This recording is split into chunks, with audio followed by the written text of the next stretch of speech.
this power presentation, we'll introduce you to ways to analyze the use of a model in an advertisement. There's a lot of different ways that advertisers use models to try and sell their products, and we're going to try and help decipher how they do those things. So to begin talking about the use of models in an advertisement, we should start with the male gaze theory, which you also have a reading about this week, so make sure you look through that for more details. But as a basic background, the male gaze theory is a term coined by Laura Mulvey, who is a feminist scholar, and her position is that visual arts are structured around a masculine viewer. And we can talk a little bit more about what that means.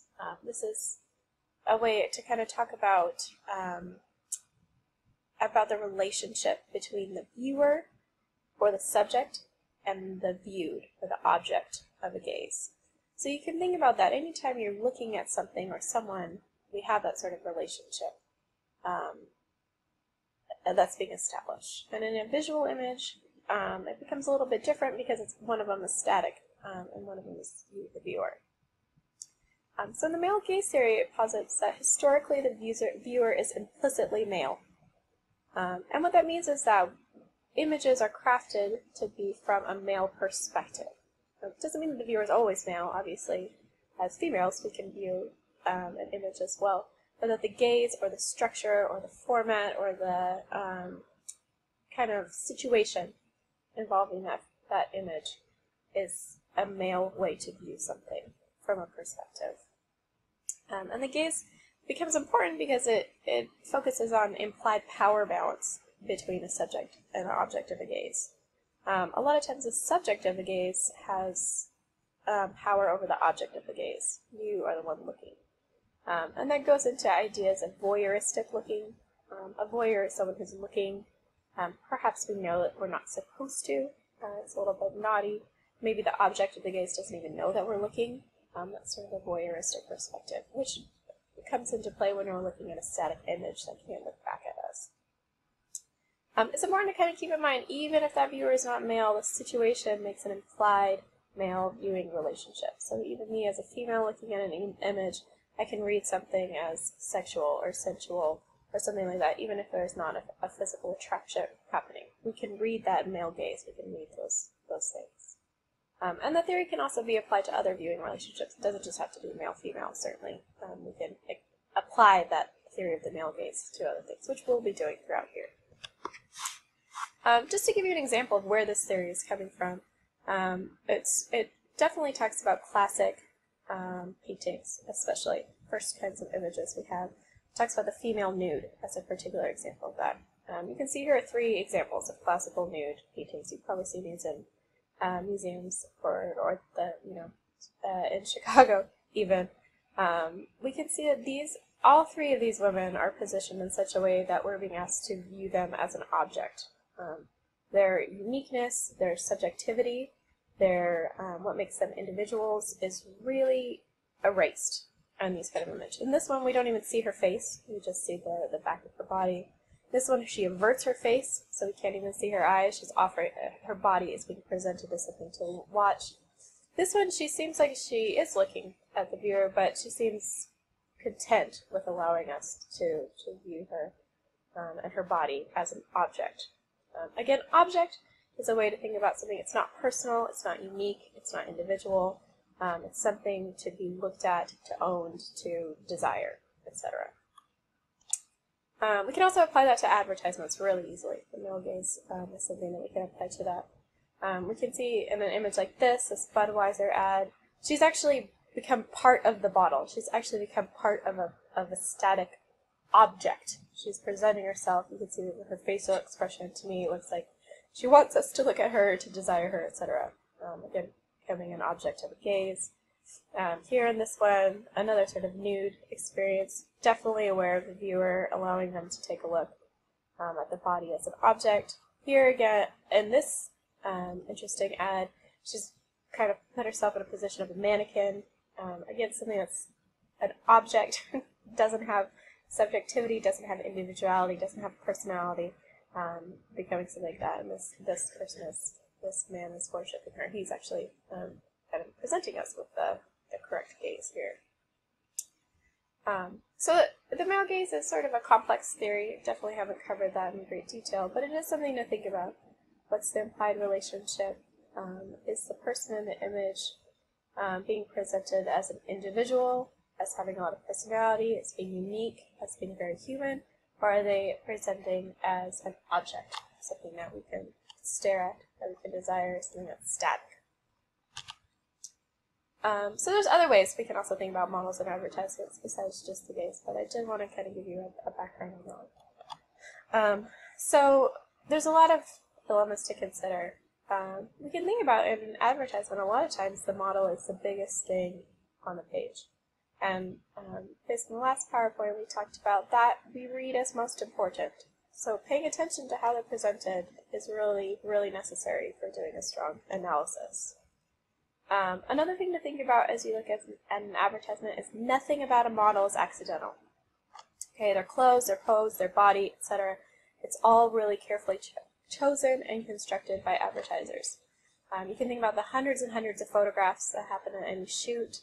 They're going to be chosen for a particular reason. Photoshop can change anything in an image to present it in a particular reason. So do think really deeply about what those things mean as you start to analyze your own advertisements for this essay assignment. One of the ways we can think about how to read a model and advertisement is fame, thinking about fame. We kind of attach certain connotations or qualities or characteristics to certain famous people. That helps us to understand or read an image. So this kind of classic Air Jordan advertisement. We have Michael Jordan up here doing one of his classic moves. And when we read Michael Jordan, I think there are a lot of qualities we associate with him. Success, power, fame, strength, probably a little bit of arrogance, hard work.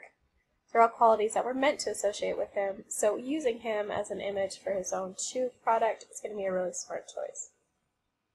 It's a little different when we look at an image of the same shoe being advertised without him in it.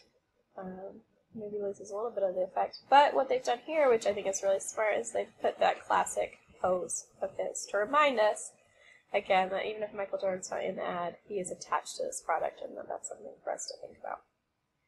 So if your ad features a famous person, try and think about what qualities of that famous person we commonly associate with them that the advertiser wants you to think about.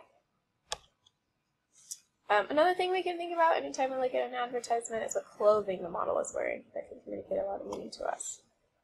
Looking at this Gucci ad in the furs with these kind of bright rhinestones in the purse or big metal objects. To me, I read that as wealth, as exclusivity. I don't own a coat like that. I definitely don't own a purse like that. Even in the background, they look well-dressed, well-groomed, etc. When I look at this Target ad, the dress she's wearing is something I could see myself or my friends wearing. It's bright colors. It's got a plaid pattern that's kind of classic. It looks like it's probably made of cotton, something that's probably affordable, comfortable, something that a normal person would wear. And that really fits with both these brands, right? Target wants anyone to buy, wants a lot of different types of people to purchase their items, so they want to make it look accessible. Choosing clothing like that is going to make it seem more accessible. Gucci is a very exclusive product. They want their product to seem exclusive, like only the best or the most exclusive can afford it, can want to purchase it. So they're going to try and pick clothing that's going to make it look that way. So the clothing can make a difference. Another thing we can think about as we start to think about ads is age. Even in a wrinkle ad like this, we have a woman who looks very young. So youth is definitely valued as we talk about it. But other age choices we can think about, we have two headphone brands here, Bose and Beats by Dre. You can see the relative ages. To me, this guy looks like he's probably maybe in his late 20s, early 30s. This kid looks like he's probably in his teens, early 20s. And that makes sense to me. I think the Beats by Dre is definitely advertising to a younger audience. They're going to pick a younger model to be part of that. Bose is probably marketing to a slightly older audience. They're going to pick a slightly older model to advertise their headphones. So think about that. What is the age of the people in your advertisements? What might that mean? Pose or body positioning is so important when we think about advertising and how we read meaning. You can look at these girls in the bottom left-hand corner compared to these poses in the top right. These to me, I mean, who to you looks stronger? Who looks more powerful? Who looks in charge? Who looks in control? Who looks like they could run away and defend an attacker if something happened? These ones are very passive poses. They're contorted.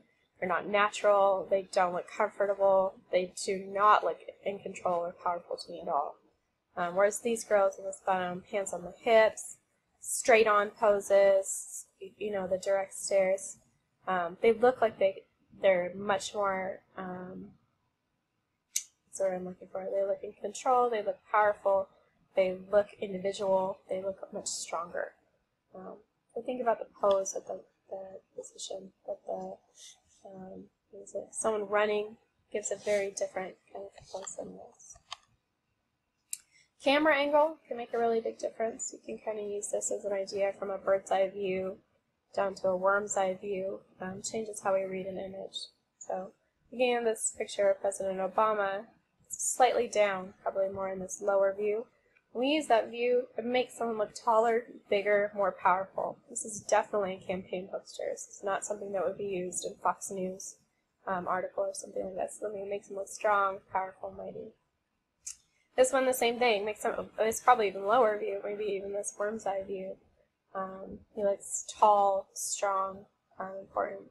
Looking down at something makes it look a lot smaller. We're probably using the bird's eye view in this image of this kid. Makes him look tiny. Makes him look unpowerful. Makes you seem more powerful in that relationship. Facial expression is really important in advertising. Again, I have this image of Julia Roberts with a big smile. It's super friendly, super inviting. I get a really positive feeling when I look at that. So smile can mean something. It's inviting you in. It's making you feel friendly. A glare is another really common facial expression that we see in advertising. So when it's glaring at me, if something's glaring at you, I mean, think about that. If you catch someone's eye in a crowded room and then they glare at you, it's a lot of power that happens there, right? Maintaining that glare. I'm going to immediately smile and look away if I catch someone's eye accidentally, right? So I think that glare shows power. It also makes it seem kind of exclusive. The sexy pout is another really common facial expression in an advertisement. You can see the open mouth, the hands right by the mouth. Anytime you have anything next to the mouth, it's drawing attention to the mouth. The open mouth is absolutely supposed to remind you of sex, sexy things. So that's another expression. And then the final thing to pay attention to is the gaze, what they're looking at. When something is looking directly at you, they're kind of meeting as a subject of the gaze, or an object of the gaze. They're taking back some of their subjectivity. They know you're there. They're looking right at you. They're allowing you to look at them in different ways. You can see the smirk here, smirk here. To me, it gives that a lot of confidence. Like, yeah, go ahead and look at me. I know I look good. Here, the straight-on gaze makes her look really powerful, really focused. She's in control. When we have an averted gaze, it allows us to look at the image as more of an object. Here, the closed eyes, we can look at that for a long time and consider what that means. Here, we cover her eyes. That's something, now she's a complete object. She has no way for us to look at her as a subject. Closed eyes, and then just slightly averted. These are all ways that an advertisement or an image allows you to look for longer and see something as an object. And then a final way to think about that is gaze at each other. This is one of my favorites. He's looking right at us, like, yeah, look at me. She can't take her eyes off of him. Puts all the focus on him and his attractiveness to associate that with the clone. Here, he's looking at the girls, they're looking at him. Again, it helps us feel that focus. Here, they're looking at each other, that kind of intensity and romance. So these are just a couple ways to help you think about how to read and analyze the models that you see in your advertisements. I hope to see that in essay number 2.